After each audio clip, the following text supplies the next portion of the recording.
नमस्कार, मैं हूं आंचल सिंह। राष्ट्रपति डोनाल्ड ट्रंप ने चीन से सीमा विवाद पर कहा कि प्रधानमंत्री नरेंद्र मोदी अच्छे मूड पर नहीं है। तो इसी विषय पर चर्चा के लिए हमारे साथ हैं पवन त्यागी, जो राजनीतिक विशेषज्ञ हैं। सर, आपका बहुत बहुत स्वागत हमारे चैनल पर। सर, राष्ट्रपति डोनाल्ड ट्रंप ने जो बयान दिया, उन्होंने कहा कि प्रधानमंत्री मोदी की तारीफ करते हुए, और साथ में उन्होंने ये भी कहा कि मेरी उनसे बात हुई है और वो अच्छे मूड में नहीं है। दूसरी तरफ देखें तो चाइना भी किस तरीके से बोल रहा है कि हम सक्षम हैं और मामले सुलझा लेंगे, जो मध्यस्थता की बात राष्ट्रपति डोनाल्ड ट्रंप के तरफ से की गई थी। तो ये क्या संकेत हम माने इस पर? ये वास्तव में इनडायरेक्टली चाइना को भारत की तरफ से धमकी है जो द्वारा गई है डोनाल्ड ट्रंप।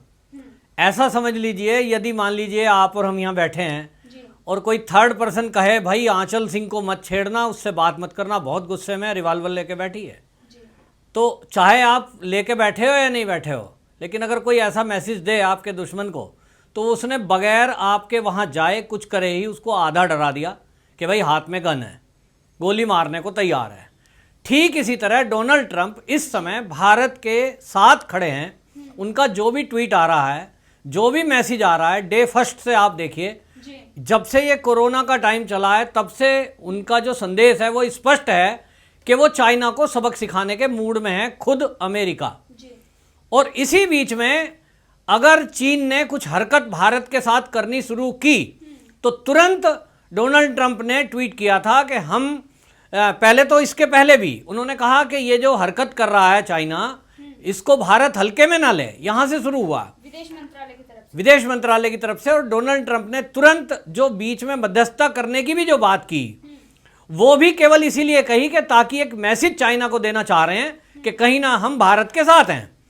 तो चाइना की जो नीति रही है कि वो भारत के क्षेत्र में धीरे धीरे धीरे धीरे आगे घुसना चाहता है और फिर अपना कब्जा जमा लेगा, फिर यहां आके जम के बैठ जाएगा, फिर अपना अधिकार जमाएगा। और पिछले 70 साल से चाइना ने यही तो किया है। चाहे वो पीओके में अपनी वो सड़कें बना रहा है, सीपैक बना रहा है, वहां इन्वेस्ट कर रहा है, बांध बना रहा है, वो सब हरकतें वो करता रहा और भारत की सत्ता चुपचाप बैठ करके उसको देखती रही।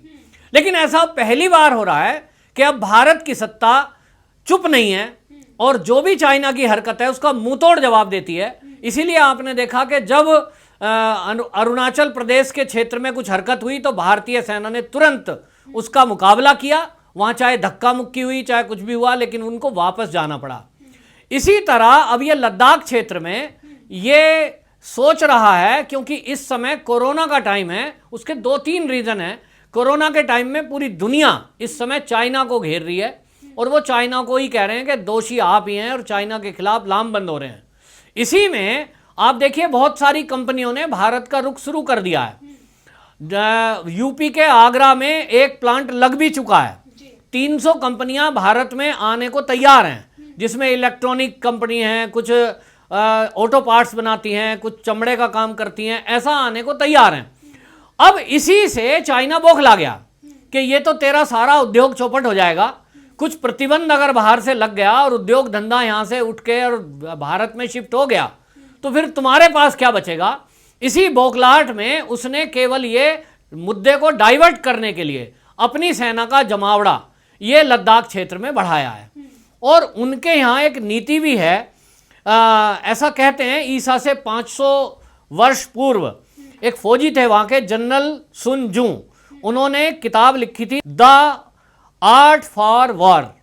उस किताब में लिखा कि सबसे अच्छी कुशल नीति वो है कि आप, बेहतरीन कला वो है कि बिना लड़े ही दुश्मन को पस्त कर दो। इसी को हमारे यहाँ भारत में चाणक्य नीति भी कहते हैं कि आप युद्ध लड़े ही नहीं, उसके पहले ही दुश्मन को ऐसा कर दो कि उसको हरा दिया आपने, उसको दबा दो। उसी किताब का आर्ट फॉर वार है। उस पुरानी किताब को लेकर के आज तक चाइना उसी पैटर्न पे चलता है। उसके जितने भी बॉर्डर लगते हैं वो धीरे धीरे धीरे धीरे आगे बढ़ता है। उसको क्रीपिंग माने वही धीमे धीमे बढ़ना। एक कदम थोड़ा सा बढ़ गया, लोगों ने सोचा अरे मेरा तो यहीं तक सीमा है, और अगर उस पर अगली जो देश की सीमा लगती हुई है उन्होंने कोई आपत्ति दर्ज नहीं की, क्योंकि पहाड़ी क्षेत्र ऐसा दुर्गम होता है कि वहां कोई एलएसी है लेकिन लाइन नहीं खींच सकते आप, कोई तारबंदी नहीं कर सकते, कोई मार्किंग नहीं कर सकते। एक आइडिया है कि पहाड़ है, यहां से आपका, वहां से हमारा, और इसी का फायदा चाइना उठाता रहा। धीरे धीरे धीरे धीरे वो आगे बढ़ने की कोशिश कर रहा है।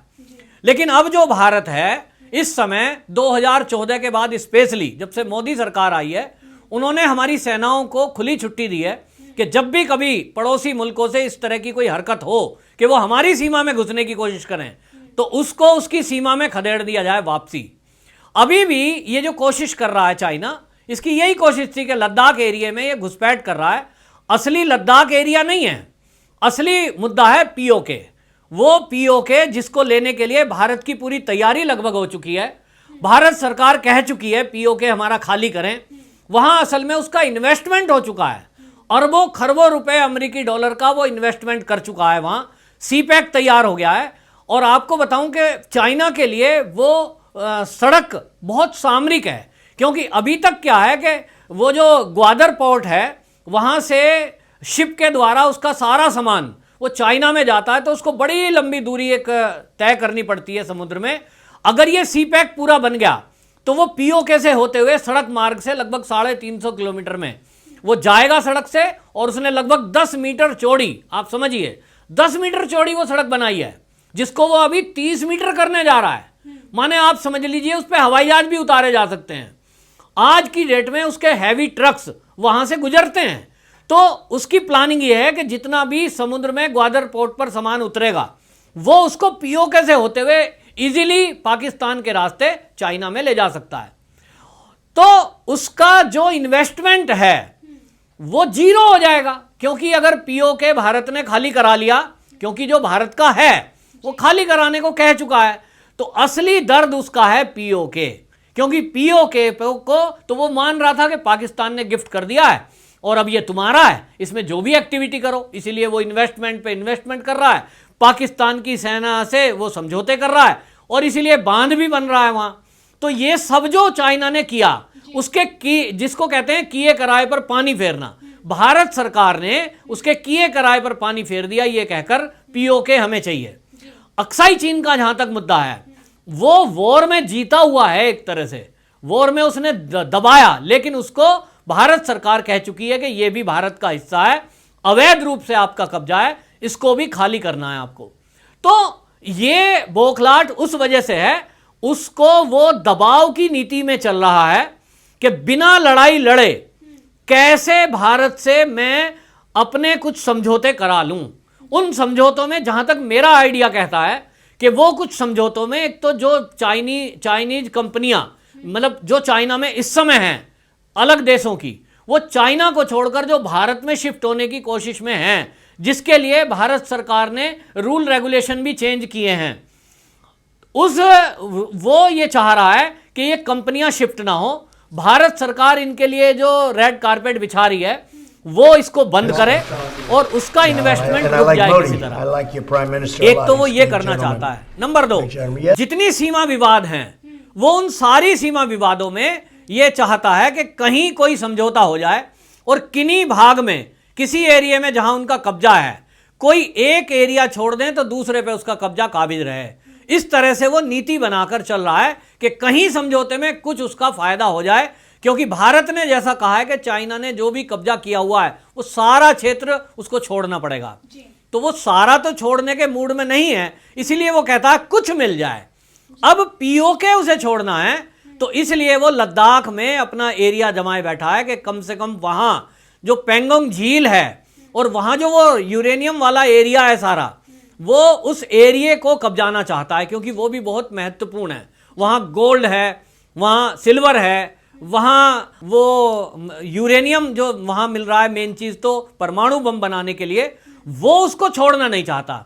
तो अब वो चाह रहा है, अभी तो दोनों चीजें हाथ में, उसका दबाव यही है कि वो भारत को किसी तरह डरा धमका ले। लेकिन ऐसे में जो अमेरिका के राष्ट्रपति का साथ में खड़ा होना है, ये इनडायरेक्टली है लेकिन सीधा सीधा मैसेज भी है। और ये चाइना को बता भी दिया है कि उन्होंने जो कहा है कि मोदी जी गुस्से में हैं, ठीक मूड में नहीं है, इसका मतलब यही है वो समझ रहा है। क्योंकि भारतीय सेना आप देख लीजिए कि जब कारगिल युद्ध हुआ था उस समय में जितनी सेनाओं ने उस एरिया में मूव किया था, आज की डेट में जो हमारी भारतीय सेना है वो उस एरिया में, लद्दाख के एरिया में इतनी बड़ी संख्या में जितना आज है, उसके बाद कभी नहीं हुई। हरकतें होती रही हैं चाइना की तरफ से, लेकिन भारत की सेना ने इतना बड़ा जमावड़ा, इतना बड़ा एक्शन कभी नहीं लिया उस कारगिल युद्ध के बाद। तो आज जो मूवमेंट है हमारी सेना की, तीनों सेनाओं की मूवमेंट, वो अलर्ट पर है, सब लड़ाई के मूड में है। सेना ने भी जाहिर कर दिया है, तीनों सेनाओं के अध्यक्ष का मिलना, प्रधानमंत्री की मीटिंग लेना, और उस मीटिंग का भी मैसेज जो बाहर गया है वो सीधा और साफ है कि हम लड़कर वापस लेना होगा तो वापस लेंगे। भारत की सेना भी पूरे फुल मूड में है अपने कब्जाए हुए क्षेत्र को छुड़ाने के लिए। सर, राहुल गांधी का इस पर उन्होंने सवाल उठाए हैं सरकार से कि सरकार इस पर स्थिति साफ करे। इससे पहले भी उन्होंने एक लेटर भी दिया था और कहा था कि जो असंतोष है, लोगों में भरोसा नहीं है, विश्वास दिलाए सरकार। अब राहुल गांधी सरकार से सवाल कर रहे हैं कि जो सीमा विवाद चल रहा है, तनाव है पूरे देश में, इस पर सरकार अपनी स्थिति साफ करे। इस पर आप क्या कहना चाहेंगे? देखिए, कांग्रेस की एक हिस्ट्री रही है कि जब भी कभी कोई देश पर आपत्ति विपत्ति आती है, खास तौर पे सेना को लेकर, सेना का कहीं भी मूवमेंट हो, कोई हमला हो, आतंकवादी हमला हो, उनका स्टेटमेंट हमेशा ऐसा देखा गया है, चाहे वो सोनिया गांधी बोलेगी, चाहे उनके कोई सीनियर लीडर बोलेंगे, और अभी इस काम को राहुल गांधी कर रहे हैं कि वो ऐसी स्टेटमेंट देंगे जिससे दुश्मन देशों को फायदा पहुंचे। अभी उन्होंने जो ये बयान दिया है कि भारत की जनता डरी हुई है। भारत की जनता कौन? भारत की जनता आप और मैं, या आपकी मेरे फैमिली से तो कोई बॉर्डर पे गया नहीं है कि वहां हमारी फैमिली है साहब, सामने से गोली आएगी तो हमारी फैमिली को लग जाएगी। ऐसा कौन महसूस कर रहा है? लद्दाख के रहने वाले जो लोग हैं, उनके अलावा बताइए कौन वहां बॉर्डर पर है? और जिस एरिया में सेना आमने सामने है, वहां तो कोई जनरल आदमी है ही नहीं, तो डरा कौन है? दिल्ली में बैठा हुआ कोई व्यक्ति, जरा राहुल जी बताएं तो सही, 10-20 लोग कौन दिल्ली में बैठे हुए लोग उन्हें डरे हुए मिल गए? ये केवल ऐसा बताकर चाइना को मजबूत करने की कोशिश कर रहे हैं और भारत को कमजोर दिखाने की कोशिश कर रहे हैं। ये भारत की सेना का अपमान राहुल गांधी कर रहे हैं, ऐसा समझिए। राहुल गांधी कह रहे हैं देश डरा हुआ है, इस पे सरकार स्पष्ट करे। वो चाइना को मैसेज दे रहे हैं कि भारत में बड़ा भय है भाई, वहां से गोला ना आ जाए, परमाणु बम ना आ जाए।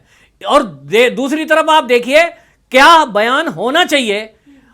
अमेरिका के डोनाल्ड ट्रंप का बयान देखिए, वो कह रहे हैं कि जो मोदी जी हैं वो ठीक मूड में नहीं है। इसका मतलब उनका मूड खराब है, माने वो लड़ने के मूड में है। तो वो तो अमेरिका के राष्ट्रपति तो चाइना को धमकाना चाहते हैं मोदी का मूड बताकर, लेकिन राहुल गांधी जनता का मूड डरा हुआ बताकर वो चाइना को सपोर्ट कर रहे हैं और इसी तरह भारत की सेना का मनोबल डाउन कर रहे हैं। तो इनको तो मैं कहता हूं इस तरह के बयान देने के लिए माफी मांगनी चाहिए देश से, देश की सेना से।